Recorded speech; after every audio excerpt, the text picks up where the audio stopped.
former U.S. Army officer, is in the house. And Stanislav, I know you have to leave very soon. I actually have to wake up early in the morning too, so this is going to be a high-speed episode. So I just want to know, what are the realities of the things happening in the Kursk region? It seems as though Russia's been able to really blow up a lot of stuff, judging by the videos. And is the whole Kursk attack falling apart, or are they holding put? Well, I can't tell you how I know and for sure how I know, but I'll just say if I was in charge, I would have made Kursk possible because it's rare you get the enemy to strip his own forces off of the main line of contact, open up a new front, pull in his reserves from the deep rear, and put them all in a really big kill sack. And Mm. that's what they're in, is a really big kill sack. They're getting shelled from 360. 360 because even their rear is close enough now, the logistic rear, that it's getting whacked. And the main logistic artery's been cut. So they've lost about a fourth of the kill sack that they managed to put themselves into, and it's going to continue closing. So the guys up north of that of the border, they've got really well, officially they've got two choices. Mm-hmm. You know, they can surrender or be killed. But considering all the crap that they've committed, all the crimes that they've committed against the local population, a lot of them really only have one choice, and Ah. running is no longer that choice. Well, one thing is, So, you might know more about this. Is there have been a lot of rumors that the Ukrainian side really dopes up or drugs up some of their soldiers, and if you look at some of their behavior, especially those videos about when they took over that like Pichorочка or whatever, which is a grocery store chain, um, do you think that there's any truth to that? Like that some of their behavior is based on drug usage, or is that just the way they are? no, I mean there's massive drug usage that happened since 2014. Um, they used to do it with it's methamphetamines, various dosages and various compounds.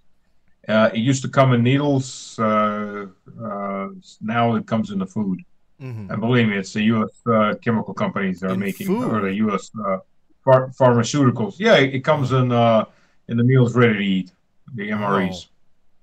So So the you don't U.S. you don't U.S. even really know pharmaceutical that that's company. happening to you, do you? Well, you know, when from what I've heard, talked, and seen, a lot of these guys when they arrived earlier, this is 2020, 22, 23. When they arrived, they get forced to get on a needle or they get shot. Oh. Now it's in the food, so sooner or later you're going to eat it. You ain't got a choice. I talked to one journalist who did a documentary on these guys in the POW camps. About a third of them don't survive the first 3 weeks in the POW camp. They go into massive withdrawals. They all do. Just a third of them don't survive the withdrawals and the bends. Oh, A lot of those wow. guys, they're healthy, they're maybe athletic, but withdrawal will kill them. Talked, I helped deliver medical supplies in good lord, what city was it that it was north of Gorlovka. Um, that wasn't Gorlovka itself. It was north of Gorlovka. I'm tired. I'm sorry. So It's okay. Unfortunately, the Stas, name escapes me. just to warn the audience, Stas is very tired. He's got a major trip tomorrow, and I had a gigantic argument right before this interview, so we should both apologize.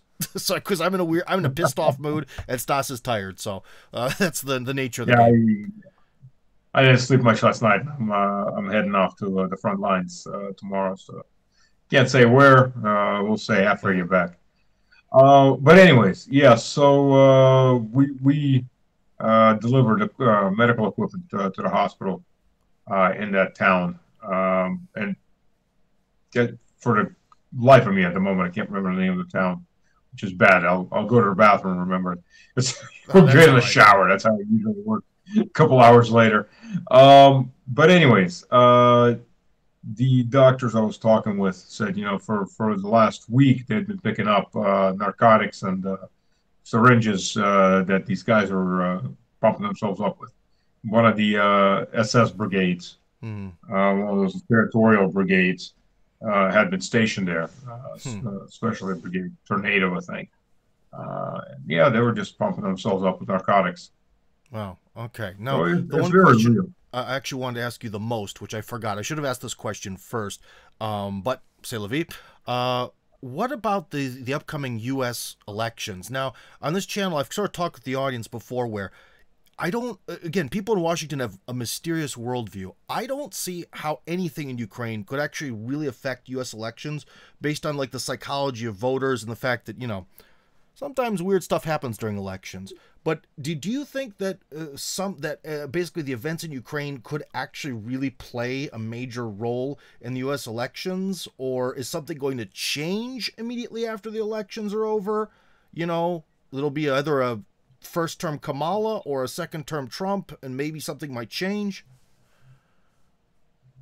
Well, one of the things that may change is if there's a world war. That obviously is going to change a lot of things. Yeah, The biggest things from, look, Americans don't give a damn about whether Ukraine lives or dies. that's what Let's I'm just be honest. saying. That's exactly what I'm The saying. 99 90% of Americans can't find Ukraine on a map, and they don't care about that country and nothing about it. And the owners of America, they don't give a damn about Ukraine either. Ukraine is just a means to an end. And the very first end that they want is the money and the rollback and the kickbacks from what they're spending.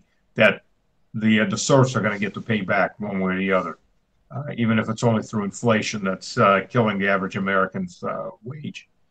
The second is they want, as Lindsey Graham and others have said straight up, it's the best investment we've got. No Americans are dying. Bullshit. There's about 1,000 dead, but Yeah. they're not getting counted. By the way, those Patriot batteries that get blown up, those HIMARS, who do you think is sitting there? It ain't Ukrainians. Welcome to reality. Yeah. Um, and never mind the instructors of special forces and all the mercs, especially a lot of American mercs. Hmm. They talk about choosing the wrong side of history, but that's aside the point. And Lindsey Graham and the others have said it. It's the best investment we've ever made. It's jobs for Americans. So your jobs are involved in getting other people killed. Congratulations. We can't allow Russia to get its hands on the mineral wealth. They'll share it with China and other countries. We have to have it. So there you go, folks. That's the whole virtue signaling freaking war. It's Yeah. all about Lindsey Graham and the other little shitbags called Washington, D.C., you get richer. Mm. That's it. There's your entire American virtue stream at its very end. All the people are, we're democracy, we're fighting for democracy. You never fight for democracy. And don't give me that shit about, you support support the soldiers. They're fighting for your freedoms. Sorry, folks, your freedoms don't go off and get lost on a drinking binge and get lost in Afghanistan, Iraq, Syria, or wherever the hell else. Well, yeah, Resources. that's just some sort of like intellectual trap to get people to support whatever Washington does, because Yeah. if you really support the U.S. troops, you would not ever risk their lives over something that doesn't matter for the future of the United States. You know what I mean? Or you could do like Trump says, put them on the border. But would Trump ever actually put them on the border is another question. But yeah, live and see. It all depends on the people around Trump. Yeah, there was an interesting thing that McGregor said, and end of the day, McGregor was an advisor for Trump, and McGregor said he talked to Trump. He's like, look who you're surrounding yourself with. The Blinkens. I'm sorry, the Boltons in this Bolton, case. yeah, at the time. Yeah. Wrong group of neocons. The Boltons and the likes. Look who you're surrounding yourself with. And Trump told him, well, it doesn't matter who they are. I'm the one that makes decisions. Well, I don't know if Trump still believes that, because he obviously didn't matter what decision he made. It matters who carries them out and how they carry them out. Yeah. Not. Well, actually, just before our talk here, that's one of the main arguments I was having. Long story short, for the audience, it was sort of the thesis is that I believe that human beings have free will, and other people think if you can write a law and the law has these rules in it, then that'll make everyone like robots obey it. And that is not the case. And I think that that's something Trump had to learn coming from a corporate background where people do obey more. So the one thing, Stas, that I feel better about this time in terms of maybe I'm just it's a hopium copium, but the fact that Trump is putting together this sort of like team Trump of somewhat celebrity people, but they're not celebrities who are just like singers, like the whole Tulsi Gabbard, RFK Jr., Elon Musk, like people who can actually get stuff done.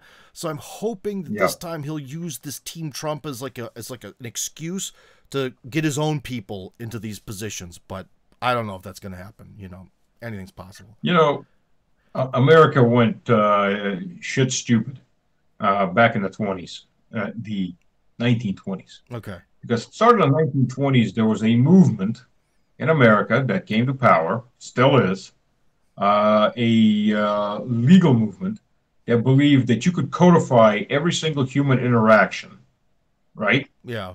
You could codify it, and then it's an easy way to try people if they've done something wrong. Just go down the codex. A did this to B, the result was C. C, we've codified everything. And the U.S. went stupid when it started to try to codify everything. That's why the U.S. laws are so stupid, so labyrinth, and you know, just like the American tax code, nobody knows them. Yeah, not the accountants, and in this case, not the nobody knows it till they want to get someone. Knows it. Yeah, and it makes it so that literally everybody, every single human being in America is a criminal, 100%. Because you write enough laws and you're going to trip somebody on it, whether they know it or not. Yeah. So yeah, it literally is. It was a legalistic movement, and it hasn't really faded. It hasn't ever reached its goal. It's like communism. You never really get to communism. You're a socialist country that's always trying to get to communism. Communism is that light at the end of the tunnel, and half the time, most of the time, it's actually a train of reality coming down on top of you. This is pretty much the same thing. I think kind of almost globally, you mentioned like the 1920s, sort of the reaction to, I think, the Industrial Revolution was really the rise of technocracy. That even for people who had good motives, the idea was that if we make everything bureaucratic, everything technocratic, if we completely remove people out of everything, somehow everything will be fair and just and all this other stuff. And I think it just ultimately creates a nightmare world. We need less laws, not more laws, less rules, and not in like a libertarian sense where everyone can like change their gender 50 times. I just mean less red tape or more humanness in the law, because like one of the main problems when Russian bureaucrats write laws, they're still too human, and a lot of times these people will write and use terminology like "соотечественник," which means like my countryman or homeland brother or whatever, and for a long time they had started to make laws using that term, but the term was never defined, so there's sort of no way to like link them, but in your mind you know what that means. Especially you as a native speaker, you know what the fuck that means. But in a legal sense, it didn't mean anything because it doesn't have a legal definition. And that's the madness we have to live in the post-industrial revolution world. But anyways, I'm getting off topic. Let's talk more about the military. Where is the war going? Will the war be over before New Year's, or has this thing got plenty more time to grind on? Well, look, you know, somebody asked me once, it actually been several people, where will this stop? I said, London. Oh. What? Okay. Maybe further. It's going to stop when we finally destroy the last group of people in front of the next group of people that says, okay, we don't want to fight anymore. Okay, follow my logic. Belgrade gets shelled from Kharkov. We take Kharkov. We keep Belgrade from getting shelled. What happens to the people living in Kharkov? They become Russian citizens. They're getting shelled from Sumy. What do we have to do? We have to take Sumy to keep to move the border back to keep the people in Kharkov from being shelled. Now Sumy, the people in Sumy become Russian citizens. They're being shelled from Kiev and that oblast. Now again, and so on and so on and so on. So either you destroy everybody, or you destroy enough of the enemy that the next guys up, say the Poles, for example, go, no, thank you, we don't want to play. let's have peace. It's all up to who the next group of people are. Are they idiots or not? So far, most of the Europeans are idiots. I mean, look at Denmark. Hmm. When was the last time Denmark was in a major war? Oh yeah, they shit themselves when the Germans showed up. Well, yeah, How long did they last? Was not it, I think, a very. day? Yeah. Denmark is not calling for war. Like, ladies and gentlemen, the last time you people were a military power was 150 years ago, more. Hmm. So the last time the Danes went up against anybody, a peer power, was Prussia, and Prussia crushed the crap out of them. Yeah. Uh, the Danes were still firing matchlocks. I'm sorry, not matchlocks, flintlocks, Hmm. like 1860s flintlocks, and Prussians came at them with bolt-action rifles. Oh my Yeah, gosh. that didn't last long, and it didn't end well. Bolt-action rifles, by the way, held a magazine inside of them internally that was like 3 rounds. That's a simple fact.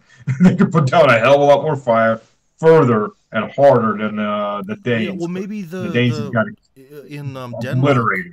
maybe the Danes are kind of like Lindsey Graham, where Lindsey Graham, because he has no responsibility, he can say all kinds of crazy stuff. Because and Denmark, if you think about it, is really geopolitically kind of far away. Like by the time the Russians would ever get to Denmark in some sort of weird World War III scenario, they'd have plenty of time to change their mind and surrender. You know what I mean? Yeah, they may wind up surrendering around earlier than that because you've got another two idiots in Finland and in Estonia that are Hmm. calling for cutting off Russia from access to the sea. Yeah. Considering in between their countries is neutral waters. Hmm. So sure, you can block it, and we'll unblock it. We'll unblock it by sinking whatever the hell you put up there to block it. Yeah. Same thing goes for Denmark. Around Denmark are neutral waters. Hmm. So if they want to block Russian access to the Atlantic, sure, you can try. It's called a declaration of war. Mm. That As would far not as be other good. countries, it amazes me. By the way, Denmark, from Norway to Denmark and on to Poland, lays a gas pipeline. Yeah. The Germans have huge gas storage facilities, and so the Poles. The Danes have dams. What do you think, gentlemen, ladies and gentlemen, is going to happen in a war? All of that is going to get destroyed. Hmm. So a good chunk of the Netherlands is going to go back to the sea. Bye bye. Don't be in the lowlands when the big waves come in. You're Oh, going to that's know a what good the hell point. happened, with Hmm. Moses. I'm sorry, not Moses. Noah. Gas pipelines are going to go kaboom. Hmm. Gas storage facilities are going to go kaboom. And winter's here. So do you really want to fight a war? I mean, but welcome to reality. That's going to be legal targets. Well, again, it's one of those You things. want to It's like fight the war? it's what the politicians say and what's what they do. Because, like, especially if we listen to say the Polish politicians, very anti-Russian for for a long time. But when it comes to actual actions against Russia, it's more kind of like, yeah, let's not, you know. Or well, what was your opinion about the recent thing where what was it, Blinken and Stammer met, and they really wanted to authorize the use of the long range missiles to hit Moscow, and then that all fell apart because either the Pentagon intervened or Biden didn't want to sign off on it or something. Do you think that some cooler heads may be prevailing out there, or what? Well, the attackers can't reach Moscow. They don't have that kind of range. There are J, not the J dams, a J DSS or something like that. I got to look it up. That missiles that can actually go past Moscow. Either way, and can carry a nuclear warhead, so that fire away, you're going to get a response, all right. You're going to Mm-hmm. get an instant response. Um, the Pentagon stepped in. Lloyd Austin finally found that he has something left of a spine in his back. I guess he wants to see his grandkids actually grow up and not Hmm. turn into dust cloud.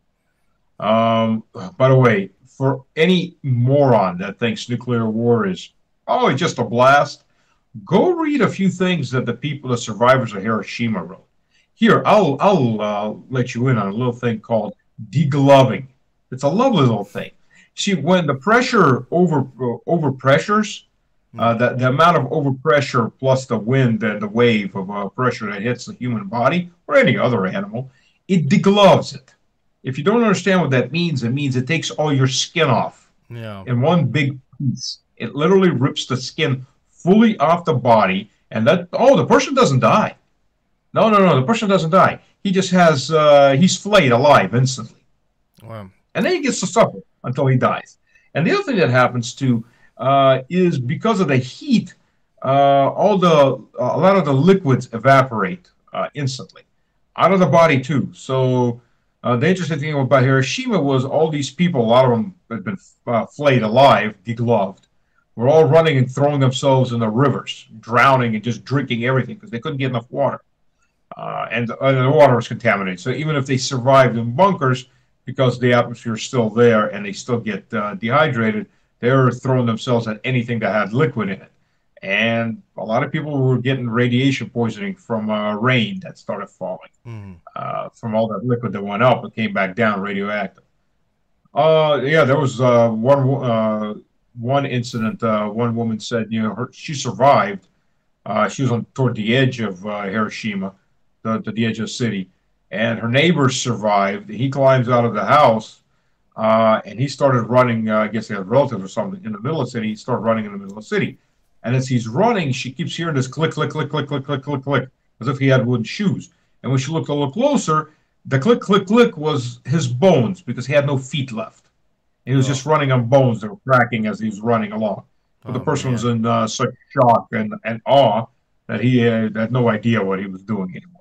They had rows of what they called ant people because they're people that were just following, like zombies, just following whoever was moving because they're all burned out, phased out, and Mm. brain fried.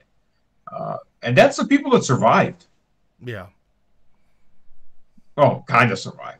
Kind of. Well, About for a almost few twice minutes. as many died in the next week as died in the original blast. So if you think you're on the edge of the big city and you're going to live, you may live, you may regret living, but you know, welcome to what nuclear war really is. It's not Well, Hollywood's the bullshit. scary thing is with this whole concept that like Putin's bluffing.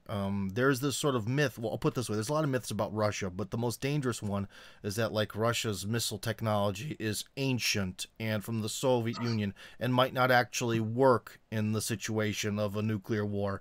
And I think that idea is the most dangerous negative stereotype about Russia because it would seem to be the opposite. Well, there was a study done a couple of years ago in the U.S. How many nuclear targets does it take to turn the U.S. into a medieval society economically? And the thing is you got to consider this. It's 49, by the way.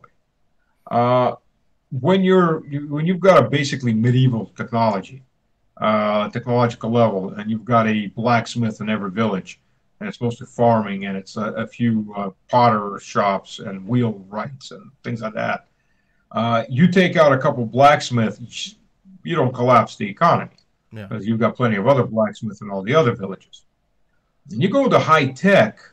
The problem with high tech is it's built on infrastructure and usually very fragile infrastructure. You take out a Silicon Valley, or better yet, look how much it took to take out the Northeast United States into a blackout that lasted 3 days. It took one electric plant generation station that went down Yeah. I remember that. during Yeah. peak hours. And since it's all one big system, the next systems had to pull in more power and then more power for the others to fill in that hole. And it was just enough to knock them all out. And they went like dominoes. Mm-hmm. And that's just a regular incident happening that happens a lot. And that's when the U.S. infrastructure was much better than it is today. So yeah, you hit one major city and its power generation or a nuclear power plant like 3 Mile Island, which by the way is coming back online. Yeah. Uh, and then yeah, just that's enough to take out the entire network. So 49 targets. Russia's not much better in this. 49 targets. Your major cities, your major logistical hubs, your major oil fields, gas fields. That's 49 targets in the U.S. and that's it. That's all it takes. 49 nuclear missiles. And then the There's 1,000. entire industrial revolution, post-industrial revolution, all gets erased in one day. Yeah, U.S. becomes a third world country. No fuel generation. Beaumont, Texas goes up, and northern Houston definitely goes up. Houston goes up anyway. It's the third largest city.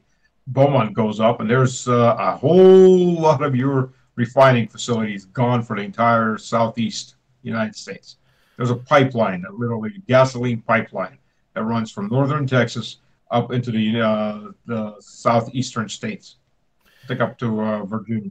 Well, Stas, last question, because I know you have to leave. Do you have any idea No how problem. we could get it so that way the globalist elite would at least understand that there is no victor in a nuclear war? Do they understand this? Because if they don't, we're in deep trouble. Um, I think they somewhat, some of them understand. Uh, you know, I use the Belfast Accords example. If you want to end the war, the IRS, I'm sorry, the other terrorist organization, the IRA, Yeah.